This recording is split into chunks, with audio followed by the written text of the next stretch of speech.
And welcome to Thoughts on Talks. Hi, welcome. With that Rev, Mike McMorrow, and me, Malayna Malayna Dawn. I would use your last name, but I don't know that I could pronounce it. That's why I use Malayna Dawn. Because I don't want to explain to everybody how to pronounce it over and over again. Right. But it's a fine name. It is fine. Particularly if you're in the first grade and learning how you can pretty much cover all the letters in the alphabet. Almost. Right? It feels like that. You have to write your name, such power. For those who are really curious and to test if anybody's paying any attention to the show, you can email me at she@malaynadawn.com and ask me what my legal last name is. But then that also means it's a test to see if you know how to spell my first name in the first place. Well, that means this calls for a musical moment. Yeah. You need to say, "What's my name? What's my name?" You sang that Go ahead. in the Sunday service. Yeah. But I don't think you said, no, I think the song is Say My Name, Say My Name.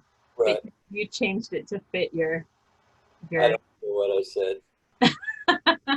So the purpose of Thoughts on Talks is to discuss your Sunday talk, which for yesterday, it was April 5th.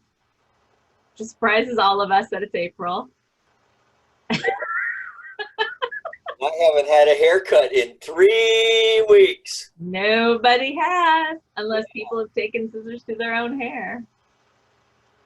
Yeah, I'm glad I at least found my hair color on one of the next week I'll have a man bun. That'll be awesome. I was thinking we're all gonna look like hippies, like long-haired hippies at the end of this. Yeah. That's all right. Right on, man. So the topic, I'm assuming, my chair is squeaking, sorry. I'm assuming was already planned for Palm Sunday, Bright Beginnings. Correct. And I really liked the connection of that with the power of the I am. Oh, good. That's what you really kind of focused on. I'm kind of scanning your notes in the background on my screen to see if that's what you intended to talk about, because sometimes what you write and what you say end up being different in the moment. Yes, but you're no longer in the audience to egg me on, so, you know. I'll make a laugh track. I'll record a laugh track. Well, Nancy does give me a nod when I'm on the right track on something, so. Yeah. That's good. So you spoke about Neville Goddard. The first time I heard of Neville Goddard was from Mitch Horowitz, who writes in the Science of Mind magazine. Yeah. I met him at something I thought was not related to New Thought at all. It was the University of Philosophical Research in Los Feliz. Oh. And on Los Feliz. They have like a they have a remote degree program that's like spiritual psychology or philosophy. So I wanted to tour the place, and they had Mitch Horowitz was the guest speaker. And at the time, both of us were working on the New Thought channel, which is now, there's a lot of videos on YouTube that you can find of talks. But so I got to meet and chat with him, and then he talked about Neville Goddard, and he has a tattoo of him on his arm. He loves Neville so much, yes. So, and then I learned when I started coming to Center for Spiritual Living in Granada Hills that everybody knew who Neville Goddard was, or at least the people teaching classes. Yes. So that's, well, Nancy's a big fan, as is Andrea?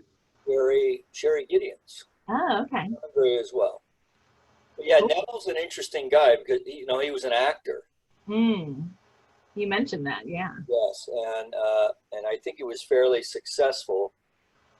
So apparently he was one of these guys who could really spin a story and had just a tremendous command of facts, and could call up, biblical verses and so forth. Wow. Yeah, and it was supposedly, I understand he spoke very well extemporaneously. Which, aren't most of the writings of his actual talks that he gave, or am I mixing him up with someone else? Well, I don't know about that. This was from an actual lecture that he did. I don't know if it's something that he wrote. Okay. Beforehand, when you read through it, it sounds like maybe someone, a stenographer, right? Because in the old days, there were stenographers around who had steno pads, and they would follow guys like Ernest Holmes around, and they would just shorthand. Right. I mean, they didn't even have recording then, right? So, so luckily we had those people around to capture these new thought writers. Yeah. Wow. What a concept. So anyway, he was a very powerful speaker, and he often speaks from the idea. And one of the things that I liked about what he did there is how the I am is playing all the parts. Yeah. Right. And I like how you tied that together with that he's an actor. So he approached it from that perspective, because anybody who's done any kind of theater can relate to that concept, and then hopefully use their imagination to switch it to spiritual context. And it works. Yeah.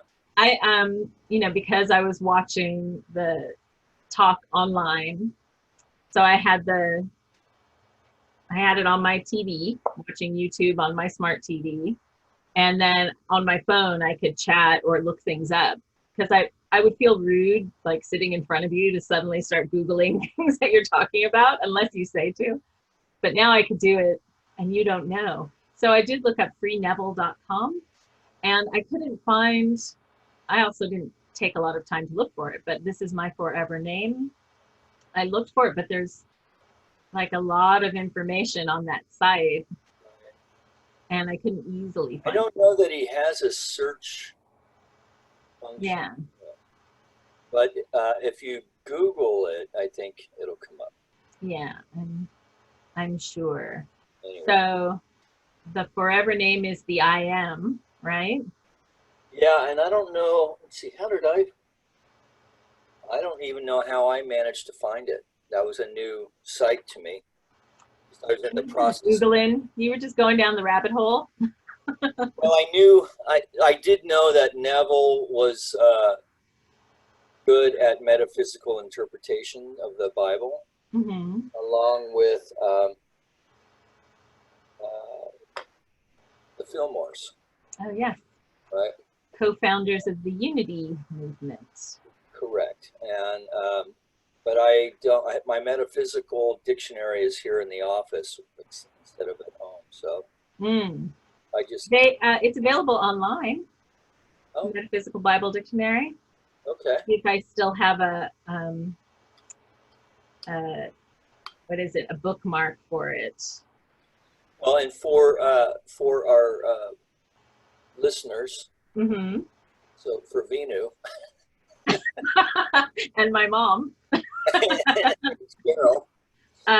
truthunity.net has the Metaphysical Bible Dictionary available online, and you can search it by, it's a lot of names in it. The companion to that is the Revealing Word, which is more, it's a smaller volume, and it has more like concepts rather than names of places. Because I'm just scrolling through, and it's all like Hebrew names for the Metaphysical Bible Dictionary. But you click on it, and it'll tell you biblical references and the interpretation. Right. If I could find, I'll click on Michael. The metaphysical meaning of Michael, from the Hebrew, who is like unto God. Oh. Who is like God, who is assimilated of God, godlike, who is like expanding power. And then it goes into the Bible verses where the Archangel is mentioned, one of the chief princes who came up to help Daniel, mentioned in Revelation as the leader of the heavenly army. Huh? Can you send that to Stephanie McMo? Yes. A little reminder to the wife. That's good to know. You know, there's a lot of power in name, right? Yeah. And then it distills it all down. So the metaphysical distillation of all that is divine inspiration and a realization of the all-conquering power of God, also a godlike or perfect state of being. Yes, you definitely want your wife to read that. You can just like show it to her when you... Well, I know he's also the patron saint of firemen. Ah, that's good. And I'm guessing, you know, maybe first responders of all kinds, I'm guessing. But I don't know. So Metaphysical Bible Dictionary was developed. Charles Fillmore met with rabbis and scholars to learn what the original words meant so that he could kind of disassemble all of the added meanings and translations and kind of go back to the root.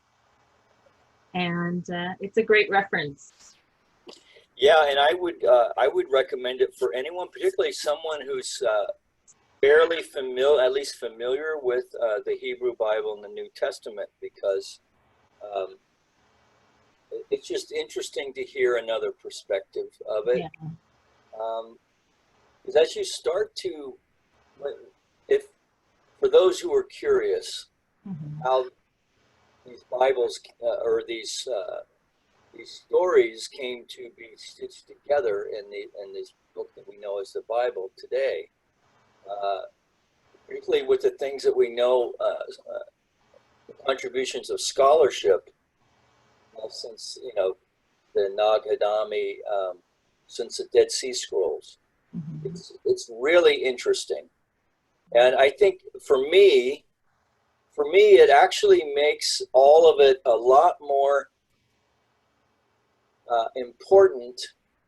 These writings are important, not because so much because it's the Word of God, but rather because it really kind of chronicles this, well, the human condition for one. Right. But also this continuum of consciousness where you're seeing how people, you know, like you start with a creation myth, and then the story of Exodus, and then as you go through, then you learn about some of the challenges of,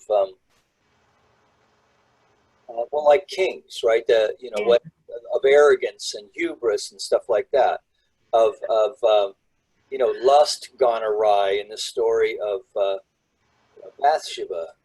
And, so anyway, it's all in there, man. All the challenges are in there. Yeah. And they're ancient.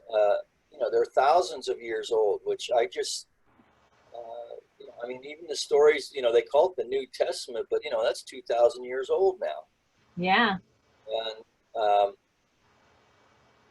yeah. So there's a Bible class happening through cslgh.org for people who want to take it, right, Nikki? Nikki Robbins. Almost Nikki Robbins, yeah. Almost Reverend Nikki Robbins. She's Nikki Robbins. Yeah, she's in the process of, she has several days of taking finals of like an hour or two at a time, I think. Wow. She and her colleagues are in that process now. Wow. Yeah. So whew. That's a lot. Hopefully this summer we'll be able to have a party. We also need to have for Reverend Kathy and Reverend Jessica as well, because they've been ordained last year and we just never got around to doing their party. Oh, wow.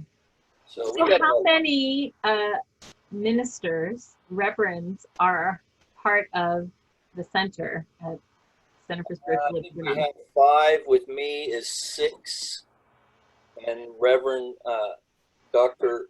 Maureen, I believe, is the 7th. Wow. That's She's an emeritus, so she's not, of course, she's available to anyone, and would be delighted to have anyone reach out to her. But she's not on, she doesn't have formal duties anymore. Which right. I just have never, I've never been part of a center that had so many ordained ministers as part of the community and active in the community. Right. It's really amazing. Well, you know, in the old ways of doing things, the home minister could train ministers. Mm-hmm. So Maureen trained a lot of them. At one time, she had 14 people in active ministry that she had taught. And they stayed in the same center, or did they go out? No, she went out. I mean, each one of them was a pastor of their own community. Right. Yeah. And, either had started one or, you know, what have you. Wow. She was in a very powerful class. So she came out of the same class as Dr. Ken and Dr. Deborah Gordon. Right. So, and there's a whole slew of them. There's like 9 of them that came out of that class who just tremendous leadership that came out of that class. Were those classes, like I know with Unity, the people who are in ministerial training used to move to Unity Village in Missouri and do all of their courses on campus together in person. Yeah. So for 3 years, they gave up whatever life they were living previously and just studied for those 3 years. Does CSL or religious science, did they do anything like that? No, and CSL is currently not structured that way either. So you can do some of your classes with an approved minister. Mm-hmm. But most of the teaching is done either through a regional center. So in our region, that's in Redondo Beach. Okay. And they have several. There's one down in Encinitas at Seaside. Santa Rosa, where Dr. Edward is. So they're scattered around. Seattle has one. The idea is to break it up regionally. And so then you take, at least right now, because Unity has changed. So right now, most of the Unity classes you take online, right, with like a cohort group.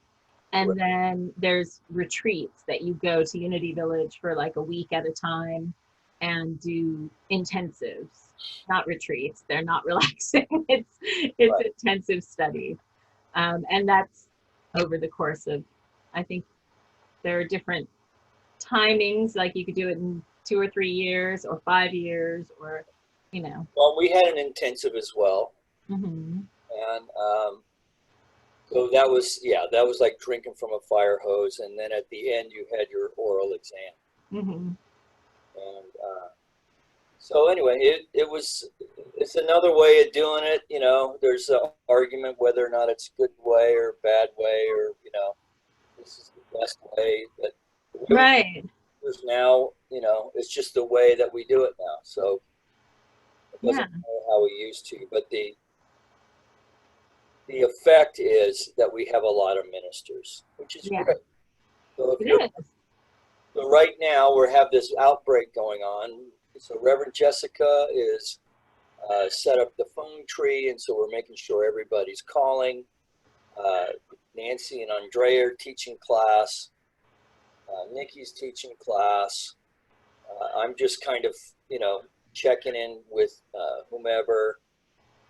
You got the Power of 8 prayer group. The Power of 8 thing going on. Mm-hmm. And the Sangha is going. That's Reverend Jeannie, right? That's Reverend Jeannie. Mm-hmm. And so Reverend Elizabeth, for several years, had a thing that she called Senior Dynamos that she did. I think it was once a month on Friday nights. It might have been twice a month. But it was basically, she was speaking to, health concerns and quality of life, and cultivating a joy of life as a senior, through senior living. So, so everybody kind of had their own little lane there, and that stayed. And then we also have a lot of practitioners. Right. It's the fact is that if we had a larger standalone church that seated 300, and could get 150 to 200 in on a Sunday, we have all the people. We totally have the capacity. Well, if you build it, they will come. Yeah, but I'm not willing to risk our church building to do that. No, and to income from unexpected sources. What I was saying was you've already built it. You already have the leadership and the structure of all the different ministries within the main ministry. So well, and here's something wild. I was looking at our YouTube channel. So Sherry Gideon's one of our practitioners. We have now 246 subscribers. Nice. That's good. Yeah. That's actually bigger than our formal membership list. So, right. No, it's an ill wind indeed that doesn't have some good in it. And so I'm curious, how does the service look when you watch it on TV? It still looks like, the times that I maybe didn't feel well when the world was normal and I stayed home and watched it from home. It still looks like I can pretend that everybody else is there and I'm just sitting, in my sweats on the couch. But it feels normal and it looks and sounds great. So that's really comforting. And then there's the chat. Right camera? Say that again? Do I look at the right camera? Not always, but you can't tell which one's on, right? Right. There's no red light on the two cameras, but that's fine. Charm. Yeah, it looks nice. But it's not a distraction. It's not a distraction, no. And the way that the slides are shown so that they are clear and crisp and we can read it is great. Yeah. And I noticed Mike Carlin did a thing where he put like a heart outline. So while you were giving the like the blessing after the offering, and the music was still going behind you, he put you in the middle of a heart, like it was black all around the edges and you were standing in a heart. He did it around the musicians at one point too, which is cute. And then people commented in the chat like, oh, I love that effect. And so he did it like the whole time you were standing in the middle right there. So you'll have to look and see if you like that. It sounds corny, but that's all right. I think he was playing with a new trick. Yeah. So was Neville Goddard ever ordained, do you think? Do you know? I really don't know. I'm presuming he was. Or maybe he did the equivalent of the 10,000 hours that Malcolm Gladwell says you need to be an expert. Yeah. Is it Malcolm Gladwell? That doesn't sound right. Yeah, Malcolm Gladwell. Yeah? Okay. Yeah. Was that in Blink? No. I read a couple of his books. Yeah, I'm not sure which book that's in. He's a good writer, isn't he? Yeah. I wish I could write like that. You can after 10,000 hours. I could. I wish I wanted to put in the work to write like that. That's the thing.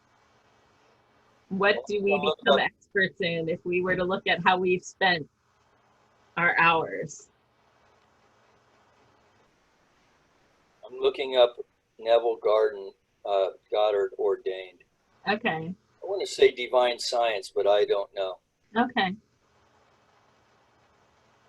So the wonderful power of the I am, I think, is perfect for this time when so many people are by themselves, maybe, you know, at home with nobody else in their homes with them. Yes. To shift to, instead of being lonely, knowing that they are a center of power and connected with everything else through that center, that I am presence.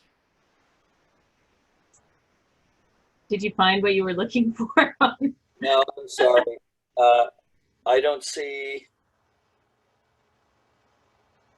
I was just curious. I mean, not everybody who is an expert in things is necessarily licensed to be an expert.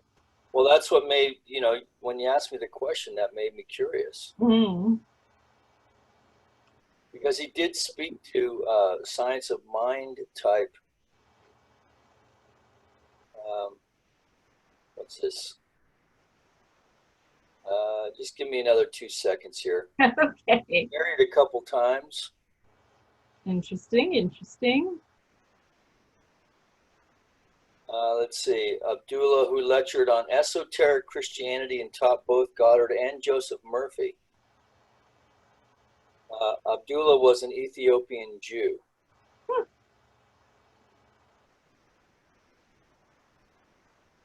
Interesting, because the name sounds Muslim. Abdullah. Let's see. Studied the Kabbalah. And he gave talks on, he eventually made it to Los Angeles in the 50s and gave talks on television and radio. Okay, so he's autodidact. Apparently, yeah. So anyway, and he was educated, and so he did his studies somewhere. Yeah. And so. Well, and I think part of ordination and licensing is the agreement that you're not just learning for yourself, you're learning to teach and share in this specific container. So part of ministerial school classes are like all the different things that you have to manage when you run a church, and the personalities and the organization and the finances and the marketing and all of those things, at least now, is part of the ordination and licensing process with Unity. You know, but underneath all that, because I was one of those who took classes, to ministerial classes, because CSUN made it difficult to,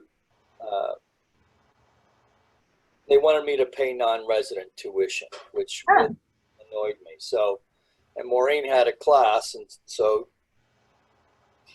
a ministerial class starting. I'm like, well, what the hell am I going to do with that?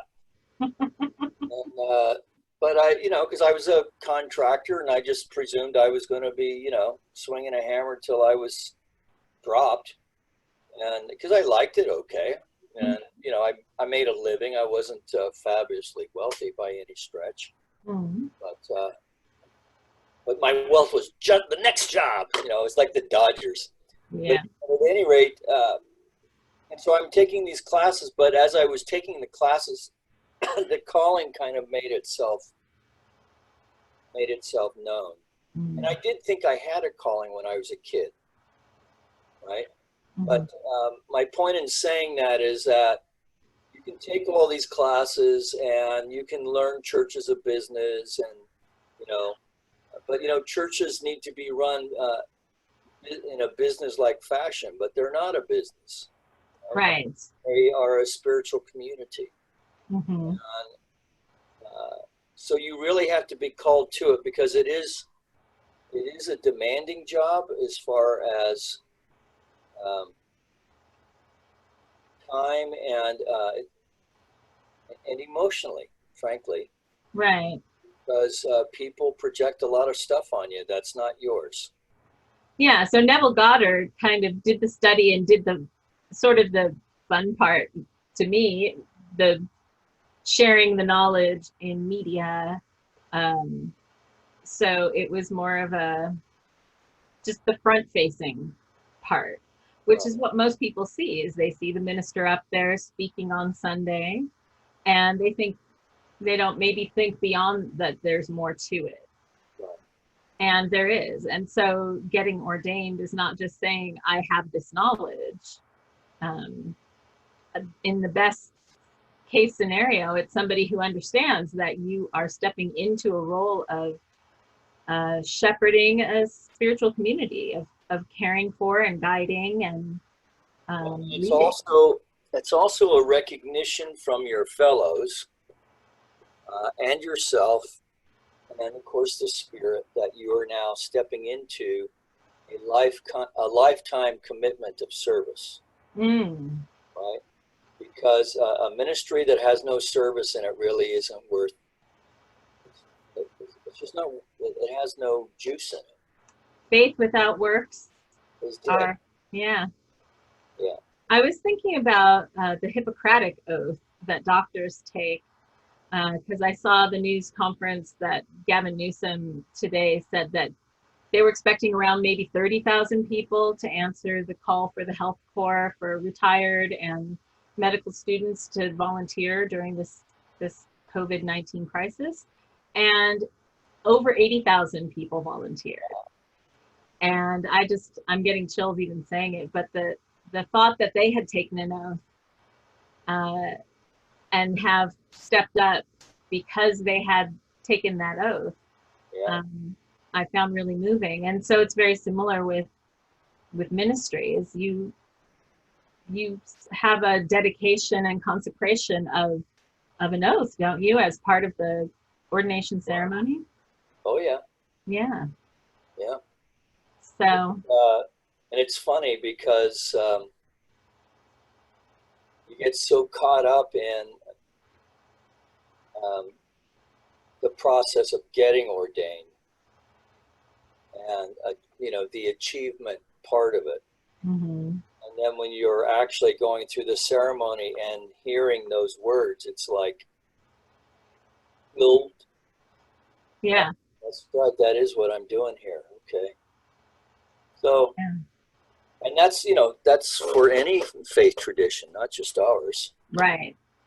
Absolutely. Yeah. So I'm looking in the notes. I just see you were talking about Moses, and he was a leader. He had a calling. He stepped up and led. He didn't have anybody to teach him in classes, or he was actually going against how he was raised, because he was raised by the Pharaoh's family. Yeah, he wasn't even raised Jewish. Yeah. So, there's space for all of us to answer a calling and step up, and we can make our own oaths of service or whatever it is we're dedicating ourselves to, and put in our 10,000 hours to be experts and do our part. What I like about the story of Moses, like I was speaking to yesterday, it's funny how I never thought of it when I was a kid, but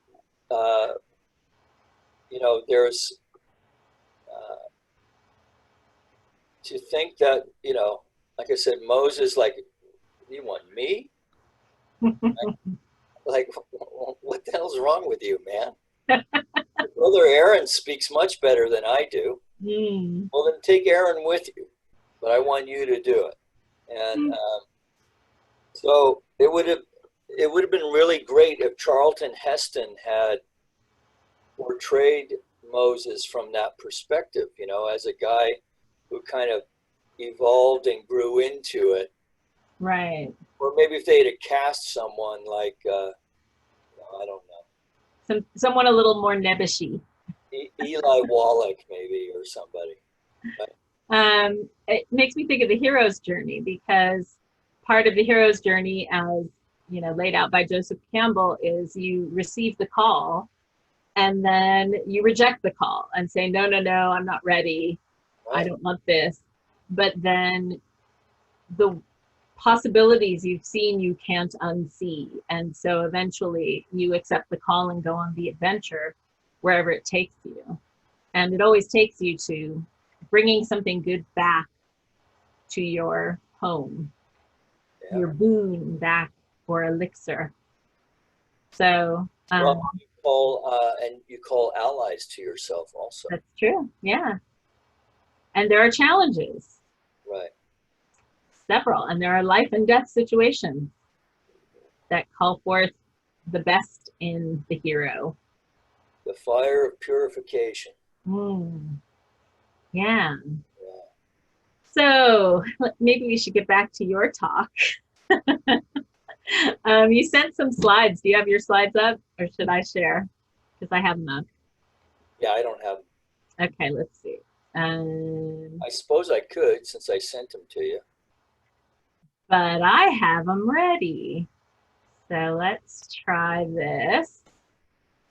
And I will do the thing I'm always telling you to do, which is just to show the slide from current slide. So it takes up more of the screen.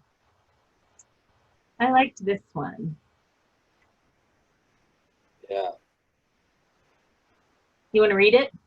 Now suppose there were at the center of, now suppose there were at the center of the being of each one of us a clear channel to the infinite, which is forever pouring out through us in a unique way, because it never does two things alike, nor does it ever repeat itself.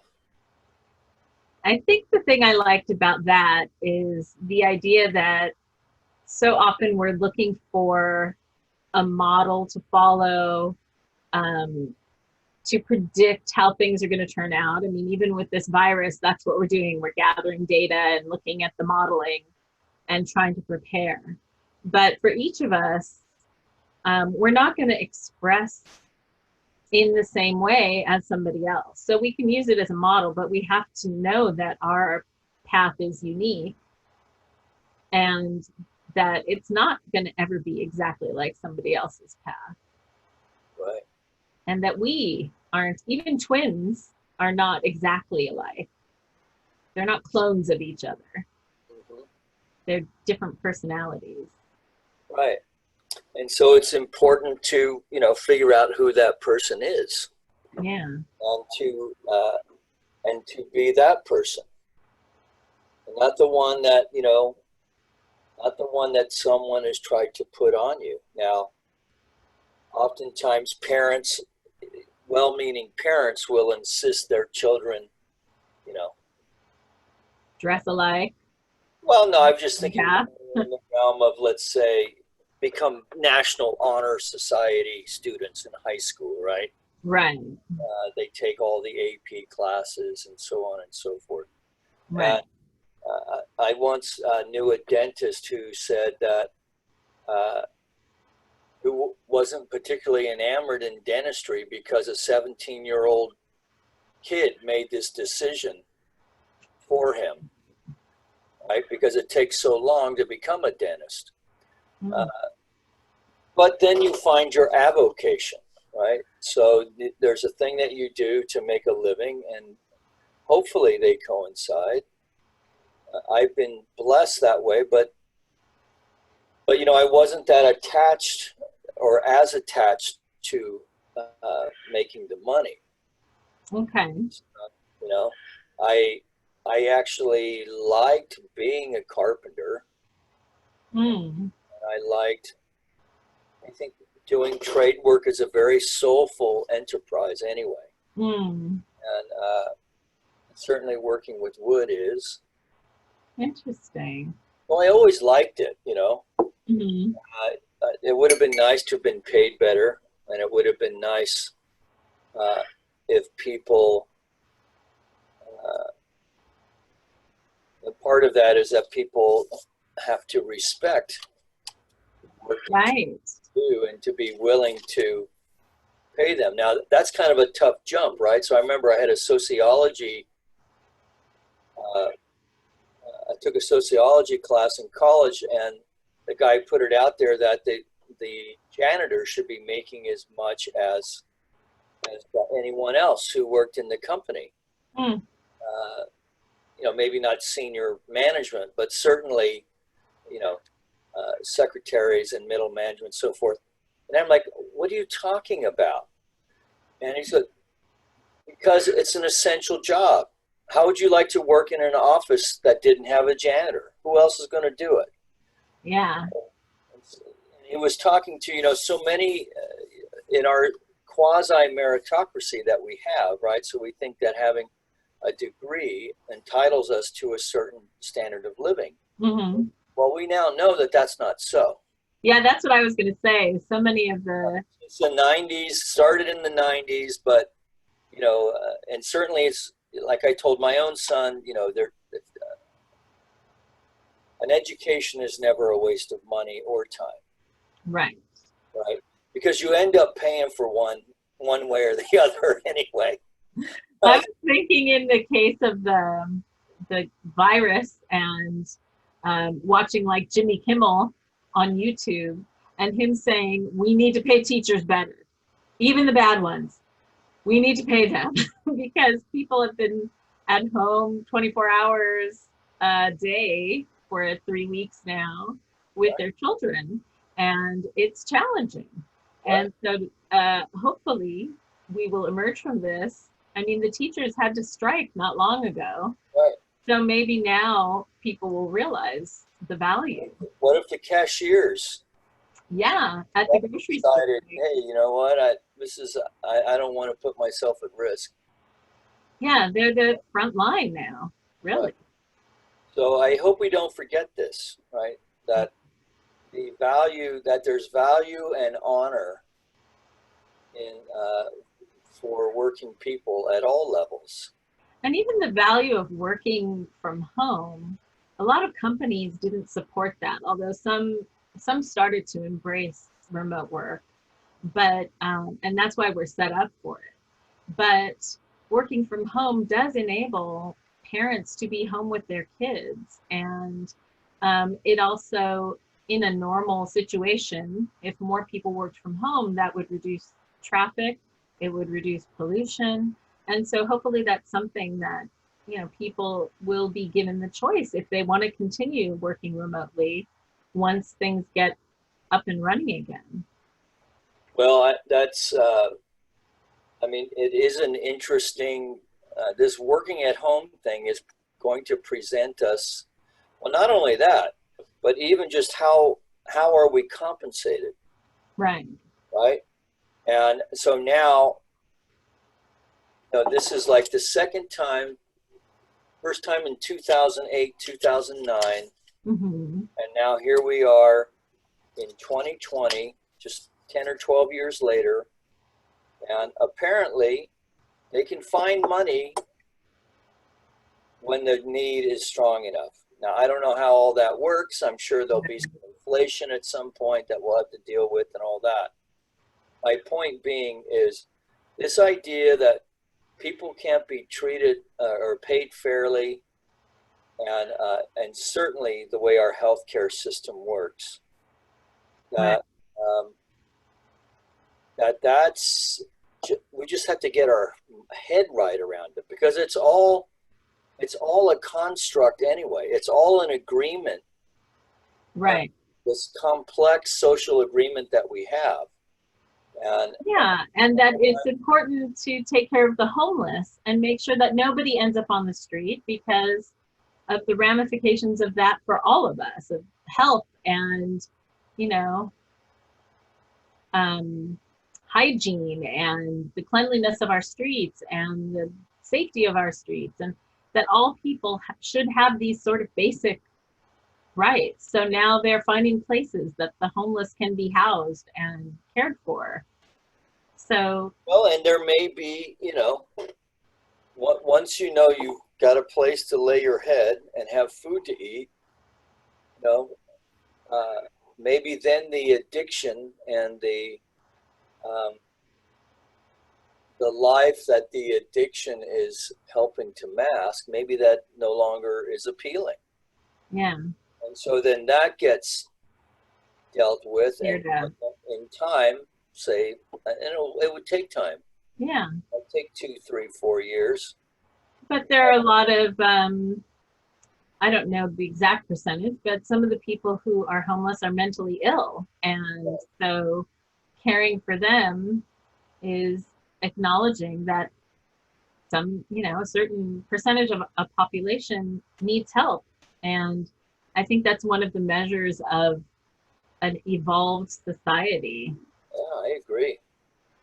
I'm looking at another slide that I don't think you got to. Let me do the slide share. One with all the women. Nope, that's not the one I'm talking about, but I'll get there. It sounds like you might have a story for it. No, just it was my intention to show that just so that people could see, what it used to be like. I see that when I watch TV, all the episodes that were produced were before the virus. So it's like people are still going to restaurants and bars on television. Yeah. I like this Harry Potter quote. Oh, yeah. One only remembers to turn on the light. Yeah. Let's see if I can find. Here's another nice quote. Every blade of grass has its angel that bends over and whispers, grow, grow. I love that you acted it out. I got this quote from the hydroponic store 2 doors down from here. Very good. This is nice. I experience the freedom to be the voice of love I am called to be. I think the picture of the group of people was before. These slides. Yeah, but it wasn't a group of us, was it? Oh yeah, that is our group. You'll recognize some of them. I recognize Agneta, Margot, Reverend Jeannie, Garrett, Shekinah, Bob Nagayama, Agneta, Signe. This is the back of Rita's head. This is Betty Lou Mayer. This was a longtime member and a real sweetheart, Lucia King, who was our longtime treasurer and board member, and probably the second person I met here. Wow.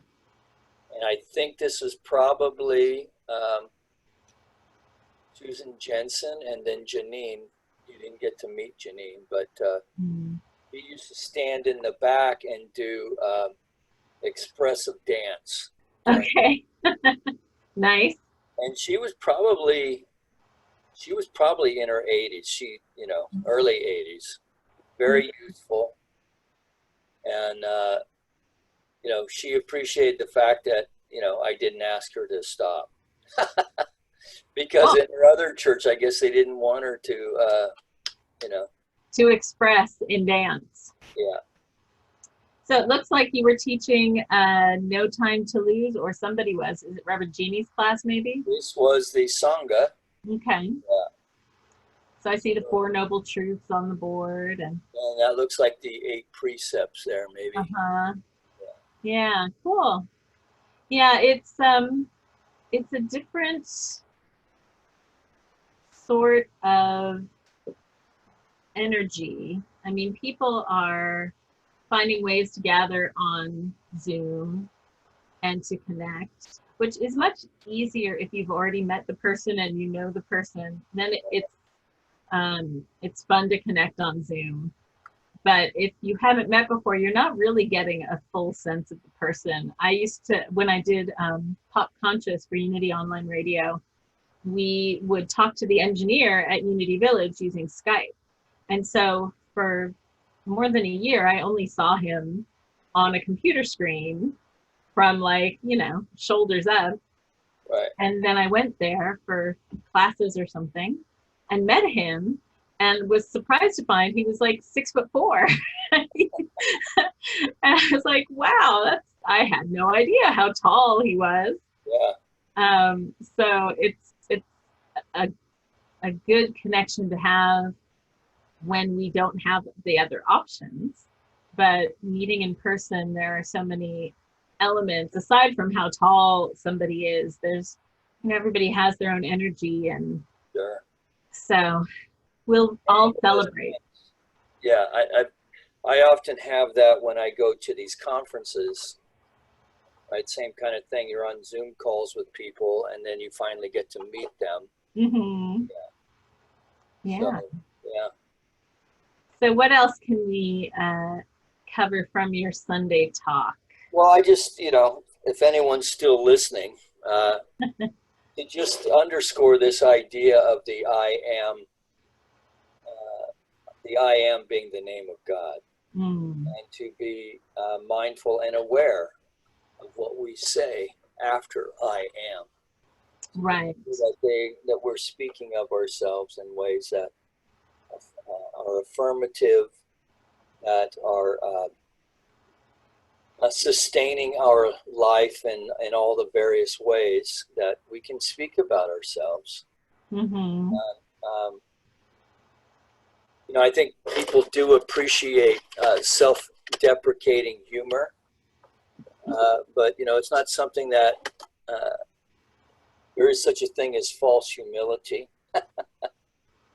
and that's not appealing at all. And I think too, if you use I am and then follow it with a temporary circumstance, it gives the sense that something is going to last forever, or is a truth with a capital T that it really isn't. So being conscious of it, we can shift from I am this to I feel this, or I am feeling like this. Right.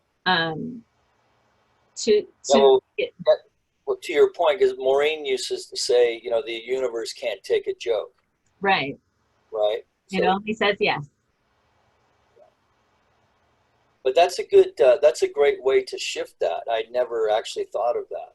I feel versus I am. Yeah, because feelings come and go and change quickly, right, and are temporary. So, yeah. And I'm sure there are other creative ways to do it. That's just the one that came to mind. But when we start paying attention to our languaging, then it gets creative. I went through when I was driving around and getting angry at people in traffic, I was trying to think of creative ways to express anger just to myself. They wouldn't hear it. That would make me laugh and lighten my own mood. And that it worked. But it's because I enjoy playing with words and images in my head. And if somebody's still listening and wants to know what I came up with, I'll share it then. I'm not going to share it now. Very good. So, closing thoughts? Or did you already give them the power of the I am? I guess that was the main thing. And of course, if anyone, I see that my email address is there in the corner of the screen. So things get a little hairy for you, for anyone this week, they are certainly welcome to reach out to me. revmike@cslgh.org. You're not in this alone. You may be cooped up alone, but you're not in it alone. Right. And I had posted something, one of my cousins sent me, I posted to my Facebook page. It's a letter from coronavirus. And it basically is from the perspective of nature or the earth, saying we weren't listening to the whisperings, and so louder and louder and louder, and now we have a choice of how we emerge from this. So it's kind of interesting. If you want to find me on Facebook, Malayna Dawn is my Facebook handle, I guess, at Malayna Dawn. Yes. Yeah. Oh, good. So, yeah, thanks for watching. Doing the Facebook at noon. Ah, that's right. Right, so I'll keep doing that at least. I was going to do it through Easter, but now it looks like I'll be doing it until we're all back to work. Yeah. And for anybody watching who wants to find different ways to connect to all that's happening at the center, they can go to cslgh.org and find out, you know, how to become part of these things, or just watch them on YouTube or Facebook. Follow the center on Facebook, subscribe to the YouTube page. And there's going to be more and more classes online. So regardless of where you're watching from, you can find folks to join with. Yeah. So thanks for watching, and see you next week on Thoughts on Talks. Okay, adios. Thank you, Malayna. Okay, thank you. And remember to stop recording before you leave the meeting.